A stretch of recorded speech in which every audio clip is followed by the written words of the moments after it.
આજે તો તમારો ભાઈ ઘરે નવરો બેઠો હતો, આ તો અશોકભાઈનો ફોન આવ્યો હતો કે અશોકભાઈ એવું કહેતા હતા કે તમારે ટેમ્પો લઈને આવવાનું છે, પત્ર ભરવા માટે જવાનું છે વોકલાઈ. તો આપણે ફટાફટ ટેમ્પાનો સેમ મારીને નીકળી ગયા ટોપે ટોપ ગેરમાં પત્ર લેવા માટે. અને રસ્તામાં જ આપણે અશોકભાઈને લઈ લીધા અને નિલેશભાઈને લીધા. અને અશોકભાઈને આપણે ટેમ્પો આપી દીધું કારણ કે અશોકભાઈ ચલાવશે હવે. અને ટેમ્પાનો સેમ મારીને અમે આવી ગયા ઉમેટા ચોકડે.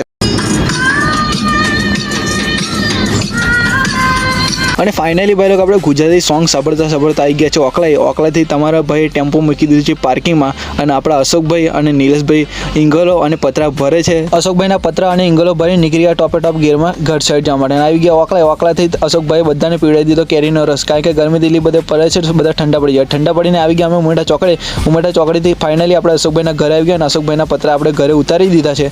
અને અશોકભાઈને આપણે બાય બાય કરીને આપણે આવી ગયા છે આપણા ઘરે. અને ભાઈ લોકો આનો મોટો બ્લોગ્સ આપણી યુટ્યુબ ચેનલમાં આવી ગયો છે, જોવાનું ભૂલતા ના. અને બ્લોગ સારો લાગે તો અમારી ચેનલ લાઈક, ફોલો અને સબસ્ક્રાઈબ કરી દેજો. અને મળીએ નેક્સ્ટ બ્લોગમાં. Tata bye bye.